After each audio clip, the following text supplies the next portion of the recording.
출애굽기 19장 1절에서 15절까지입니다. 19장 1절로 15절 같이 읽습니다. 이스라엘의 손이 애굽 땅을 떠난 지 3개월이 되던 날 그들이 시내 광야에 이르니라. 그들이 르비딤을 떠나 시내 광야에 이르러 그 광야에 장막을 치되 이스라엘이 거기 산 앞에 장막을 치니라. 모세가 하나님 앞에 올라가니 여호와께서 산에서 그를 불러 말씀하시되 너는 이같이 야곱의 집에 말하고 이스라엘 자손들에게 말하라. 내가 애굽 사람에게 어떻게 행하였으며 내가 어떻게 득실을 하기로 너희를 어버에게로 인도하였음을 너희가 보았느니라. 세계가 다 내게 속하였나니 너희가 내 말을 잘 듣고 내 언약을 지키면 너희는 모든 민족 중에서 내 소유가 되겠고 너희가 내 이스라엘의 제사장 나라가 되며 거룩한 백성이 되리라. 너는 이 말을 이스라엘 자손에게 전하였지니라. 모세가 내려와서 백성의 장로들을 불러 여호와께서 자기에게 명령하신 그 모든 말씀을 그들 앞에 진술하니 백성이 이제 응답하여 이르되 여호와께서 명령하신 대로 우리가 다 행하리이다.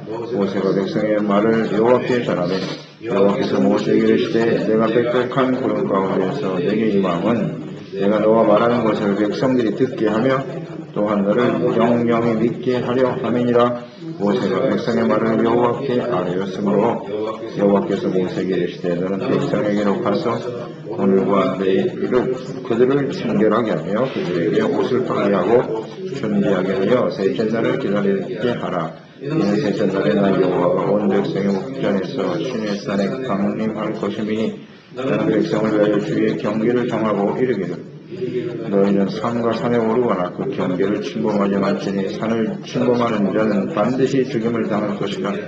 그런 자에게는 손을 대지 말고 돌로 쳐 죽이거나 사슬로 쏘아 죽여야 하리니 짐승이나 사람 막론하고 살아남지 못하리라 하고 아파를 길게 울거든 산 앞에 이를 것이냐 하라. 모세가 산에서 내려와 백성에게 이르러 백성을 성결하게 하니 그들이 자기 옷을 빨더라. 모세가 백성에게 이르되 준비의 셋째 날을 기다리고 여호와를 가까이 하지 말라 하니라. 아멘.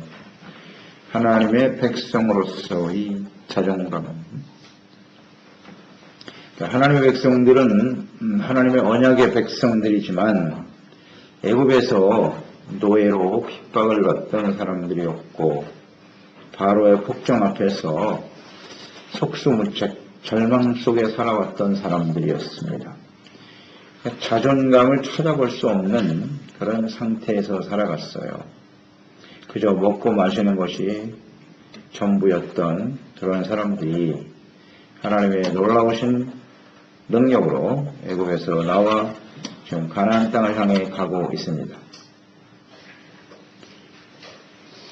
그들은 광야에서 여전히 애굽에서의 습관을 버리지 못하고 어려움이 있을 때마다 하나님 앞에 원망하고 불평하고 있습니다. 크고 놀라우신 하나님의 능력 가운데 인생을 살면서도 어려움 다가올 때마다 감사하고 찬양하고 믿음으로 하나님께 나아갑니다. 계속해서 원망 불평하고 죄를 짓는단 말이죠. 이것은 저는 묵상할 때 이 사람들이 자존감이 없는 사람들이다. 이렇게 묵상이 됐어요. 자기가 얼마나 귀한 존재인지, 자기가 얼마나 영광스러운 존재인지를 잘 몰라요. 그렇기 때문에 쉽게 죄악에 자기를 방임하는 거예요. 일반적으로 사람들이 그래요. 자존감이 높은 사람은요, 그렇게 함부로 말하고 행동하지 않습니다. 자기를 귀하게 여길 줄 모르는 사람들은 쉽게 죄악에 자신을 내어 던져버리고 그렇게 살아요. 오늘 여기 백성들이 이 하나님의 영광스러운 하나님의 구원의 은혜로 구원받은 하나님의 백성들인데 어떻게 이렇게 형편없이 하나님 앞에서 먹고 사는 문제 때문에 그 별것도 아니잖아요. 중요하게 여겨지겠지만 광야에서는 그것 때문에 하나님을 이렇게 마음 아프게 하고 원망 불평하게 되는 참 안타까운데요. 그래서 하나님께서 19장에 그들에게 친히 나타나시는 겁니다. 나타나셔서 하나님의 백성들이 얼마나 영광스러운 존재인지 그것을 깨우쳐 주기를 원하셨던 것 같아요. 자존감을 높여주시고 이제 너희는 그에 합당한 삶을 살아라. 옛날 애굽에서 노예 노릇하며 살던 그 죄와 좀 벗어버리고 그렇게 살지 말고 주님께서 이걸 간절히 원하신 것 같아요. 3절 6절 말씀 보면 하나님께서 모세에게 친히 나타나셔서 말씀을 하시네요. 이스라엘 백성들을 하나님이 애굽에서 인도하여 내신 그 과정을 독수리가 날개로 새끼를 업어서 인도하는 것처럼 하셨다. 이렇게 표현하셨네요. 신명기에도 이 말씀이 나오죠. 이스라엘을 인도하시는 하나님, 독수리가 그 새끼를 업는 것처럼 독수리는 그 새끼를 훈련시킬 때 때가 되면 덩어리에서 끄집어다가 공중에 갖다 던지죠. 떨어집니다. 그럼 밑에서 다시 날개를 펴서 받아요. 다시 높이 올라가서 또 떨어뜨리고 이렇게 해서 훈련을 시키는 거예요. 날개를 펴서 날아가는 겁니다. 넌 독수리야. 독수리라고. 날개를 펴서 날아라. 이게 독수리가 새끼를 훈련시키는 방법인데요. 하나님께서 그런 방법으로 이스라엘 백성들을 지금 인도하고 계시는 겁니다. 너는 하나님의 영광스러운 자녀의 백성이야. 그러니 더 이상 노예로 살지 말고 하나님 백성답게 살아라. 새 중에 새 아닙니까? 독수리. 이게 하나님의 뜻이라는 것을 여기서 느낄 수가 있네요.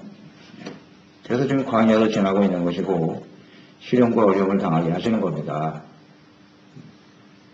그러니까 하나님의 훈련이라는 것을 알고 믿음의 날개로 활짝 펴고 하나님의 백성답게 살아야죠.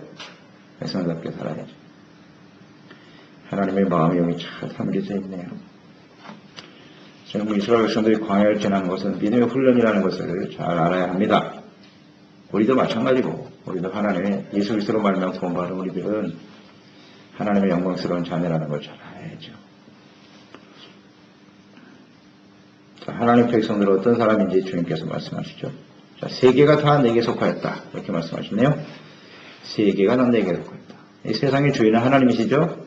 창조주이시고 세상을 다스리시는 분이고 그러니까 세상의 주인이신 하나님께서 그 언약의 관계 속에서 하나님의 백성들을 지금 인도하고 계시다. 세계의 주인이신 하나님과 우리와의 관계. 이걸 좀 잘 생각하라는 것입니다. 너희가 내 말을 잘 듣고 내 언약을 지키면 주님께서 원하시는 조건은 이거네요. 너희가 내 말을 잘 듣고 내 언약을 지키면 하나님과 그 백성들의 관계가 잘 유지되기 위해서는 언약을 잘 듣고 지키는 거니까 언약 말씀을 항상 듣고 지키면 그 관계가 잘 유지되고 또 그로 인해서 하나님이 주시는 은혜와 약속, 권리 이런 것들을 다 누리며 살아가게 되는 것입니다. 언약이에요. 언약. 그래서 구약을 보통 행위의 언약이다 이렇게 표현을 하고요. 행위의 언약. 말씀을 잘 듣고 지켜 행함으로써 하나님과의 관계가 온전히 유지되는 약속, 행위의 언약. 그 다음에 신약 시대의 언약은 은혜 언약 이렇게 보통 요약을 합니다. 예수 그리스도로 말미암아 베풀어진 은혜로 맺어진 언약이다. 구약은 행위로 맺어지는 언약이다. 그런데 이것이 이렇게 구분할 수 있는 것처럼 보입니다만은 사실은 같은 말이에요. 구약 시대의 언약이 하나님이 다르고 신약 시대의 언약이 하나님이 다르냐? 그렇지 않아요. 이스라엘 백성들이 행위 언약으로서 하나님의 백성과의 관계를 유지한다고 했는데 그 근본적으로 돌아가 보면 히브리 백성들, 이스라엘 백성들이 선택함을 받은 것이 행위 때문입니까?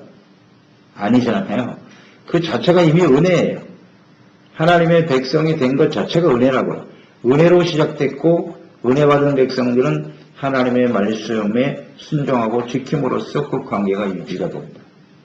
근본적으로 보면 구약의 백성이나 신약의 백성이나 하나님의 자녀는 같아요. 은혜로 구원받는 것이고 은혜로 하나님의 자녀와 백성이 되는 것이고 그 다음에는 어떻게 살 것이냐 이게 문제라고. 이게 핵심이에요. 구약이 다르고 신약이 다른 게 아니에요.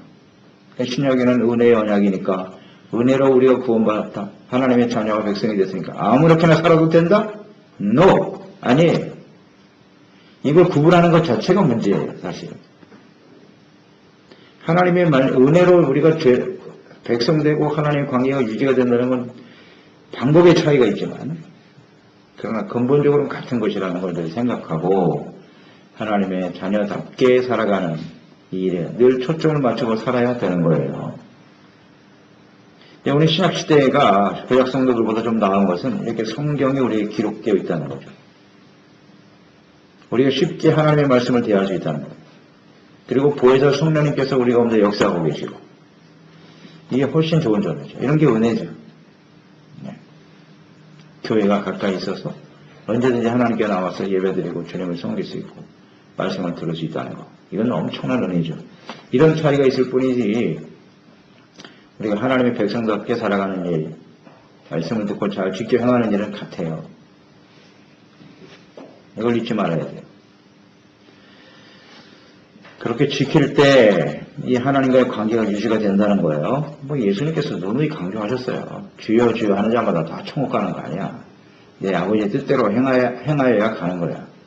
이 말씀하셨고, 주님이 오실 때 그 행한 대로 갚아 주시리라. 끊임없이 말씀하셨죠. 다르지 않습니다.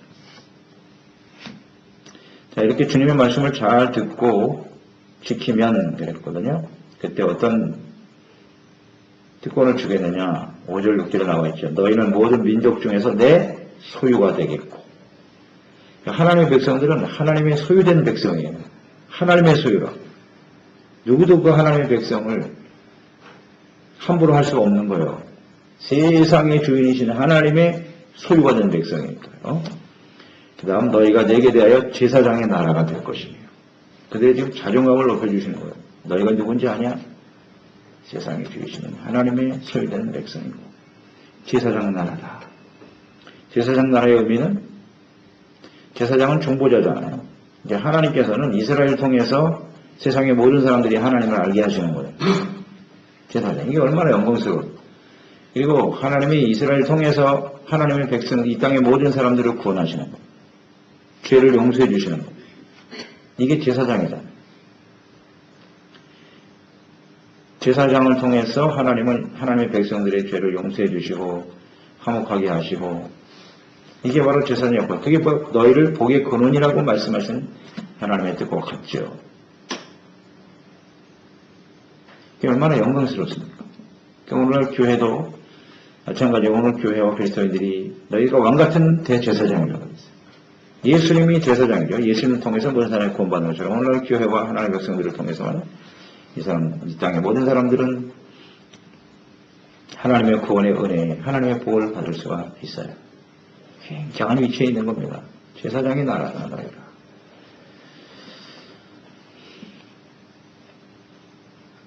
그리고 거룩한 백성이다. 이렇게 말씀하십니다. 이게 바로 하나님의 백성들의 특권입니다. 언약의 백성으로서, 하나님의 소유되고 제사장으로서 거룩한 백성이라는 사실을 너희는 알아야 된다. 그러니까 그 백성답게 살아가라는 겁니다. 더 이상 바로 밑에서 노예 생활하면서 던져주는 그저 밥이나 먹고 살던 그런 미천한 사람이 아니야. 다시 애굽으로 돌아가서 바로를 섬기겠다고? 이런 어리석은 백성들이 있나? 먹고 사는 게 없으니까 다시 애굽으로 돌아가서 노예 생활도 좋으니 입에 풀칠만 하면 살았으면 좋겠다? 자존감이 전혀 없어요. 그냥 먹고 사는 것 앞에서 쉽게 하나님의 백성으로서의 삶을 던져버리고 욕심과 죄악의 노예가 되어 살아가는 사람들, 이것은 하나님의 백성의 모습이 아닙니다. 오늘도 말씀 묵상하면서 우리가 예수 그리스도로 말하면 하나님의 아들 독생자를 십자가에 못 박기까지 엄청난 대가를 지불하시고 우리 구원하셨잖아요. 우리가 얼마나 존귀한 존재인데.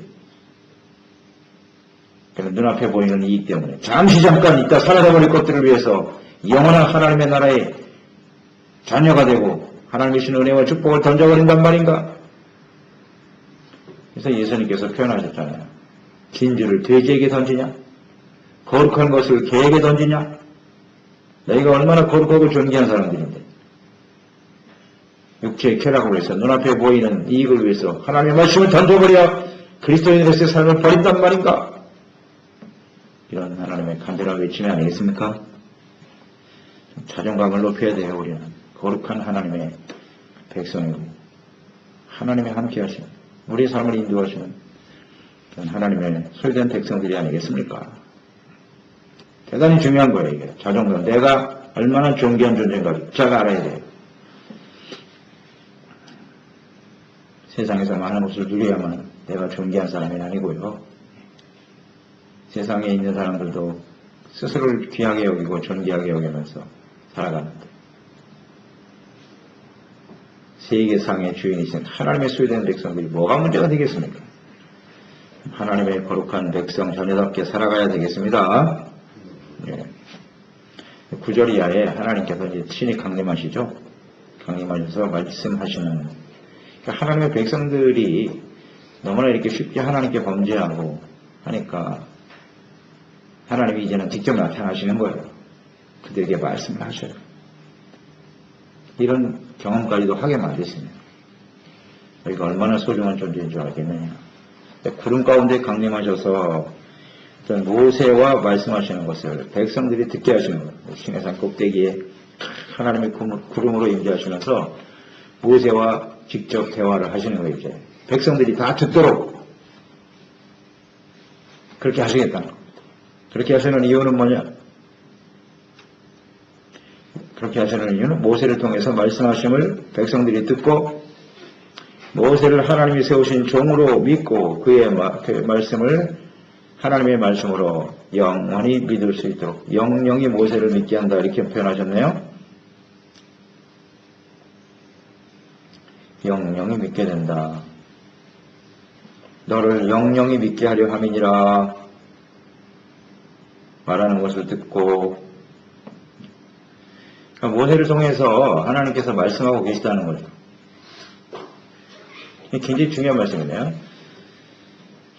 모세가 너를 영영히 믿게 한다. 그러니까 모세를 믿는다라고 하는 것은 모세를 통해서 하나님께서 이스라엘 백성들을 구원하실 것이며 또 그를 통해서 하시는 모든 말씀이 하나님의 말씀이다. 또 모세를 통해서 주시는 율법 이런 말씀들이 영원한 하나님의 언약이 될 것이다.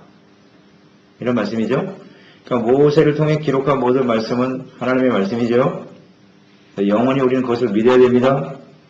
그래서 지금 성경으로 나와 있는 거예요. 모세를 통해서. 모세오경. 하나님이 친히 말씀하시고 하나님이 직접 모세를 통하여 기록하여 말씀하게 하신 내용이에요.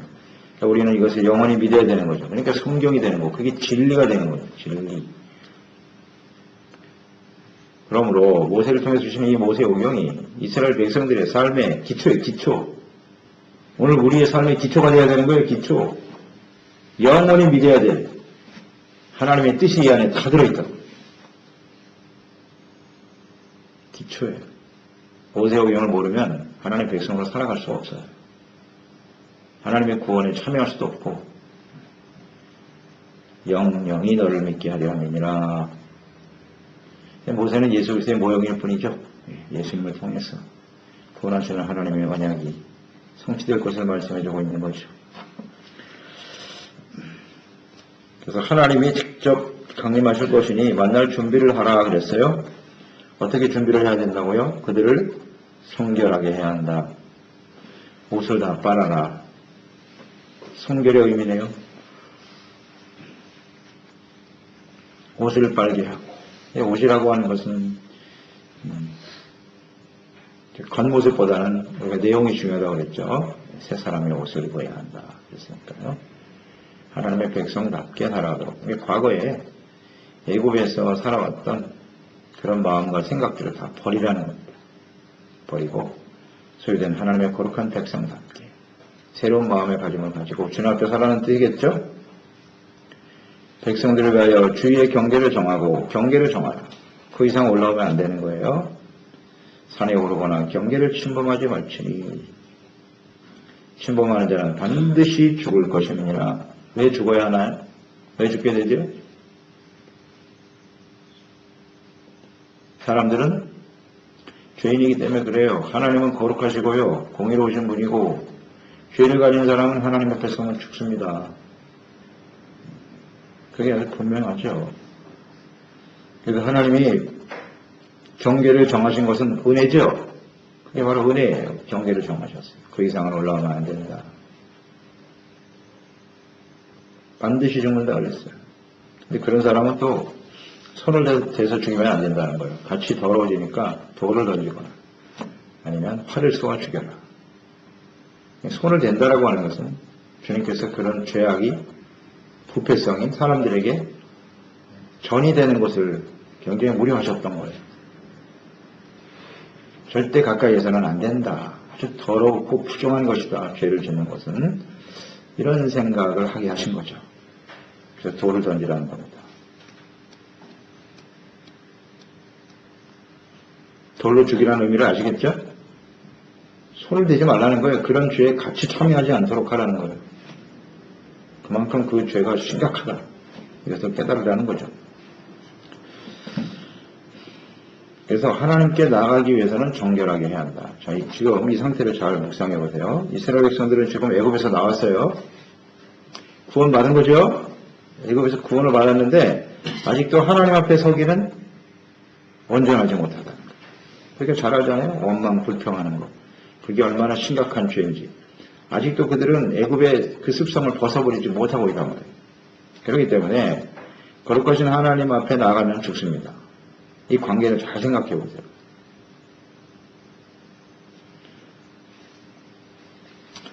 구약의 백성들은 그래서 아직 율법이 주어지지 않았으니까요. 율법이 주어지지 않았다면 그들은 하나님 앞에 감히 설 수가 없는 거죠.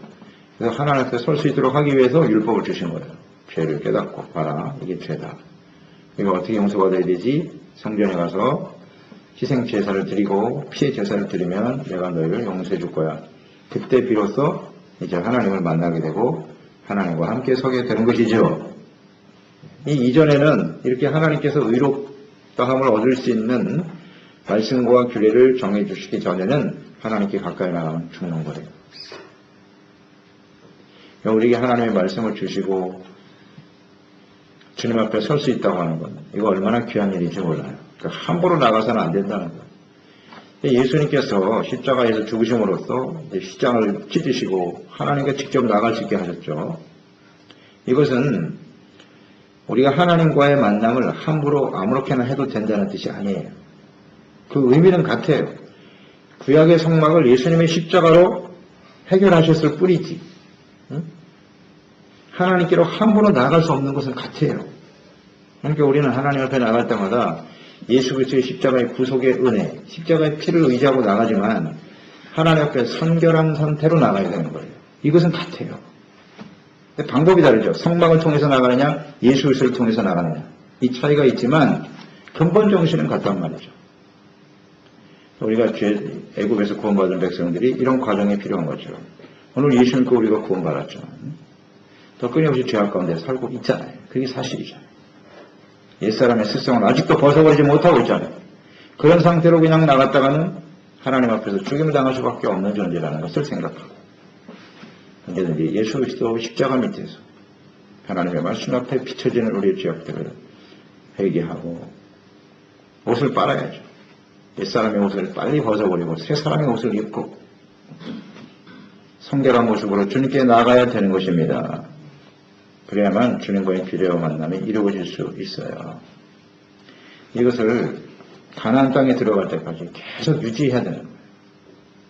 그래야 그 가나안 땅에 가서 하나님의 나라를 온전히 세워갈 수가 있다는 사실이죠. 그래서 우리가 이 땅에 살아가는 동안은 천국을 향해서 가고 있는 것이니까요.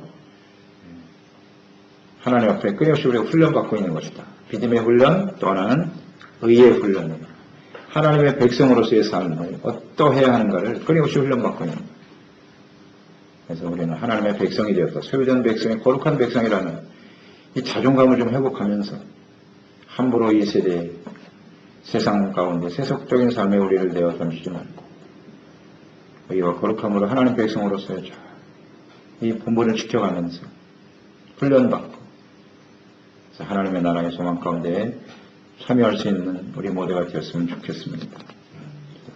하나님 아버지, 오늘도 주님의 말씀을 듣습니다. 하나님의 백성이 얼마나 소중한 존재인지를 다시 한번 깨우쳐 주시기 위해서 하나님의 친히 신의 산에 강림하시네요. 그들은 더 이상 애굽에서 종로를 타면서 그저 던져주는 떡이나 먹고 사는 그런 인생들이 아니잖아요. 하나님이 세상의 주인이신 하나님, 천지 만물을 창조하신 우주의 주인이신 하나님의 자녀여 소유된 백성들이고 제사장의 나라입니다. 그들을 통해서 많이 세상의 모든 사람들이 구원받고 하나님의 복을 받을 수가 있는 것이고요. 그리고 모든 사람들에게 구별된 거룩한 백성이라고 하는 이 분명한 정체성, 또 자신이 얼마나 존귀한 존재인가를 제발 좀 깨닫고 별것도 아닌 일에 하나님께 원망하고 불평하고 하나님께 함부로 죄를 지는 이런 일을 하지 말라고 주님이 간곡히 외치고 계시는 주님의 음성을 듣습니다. 오늘 그리스도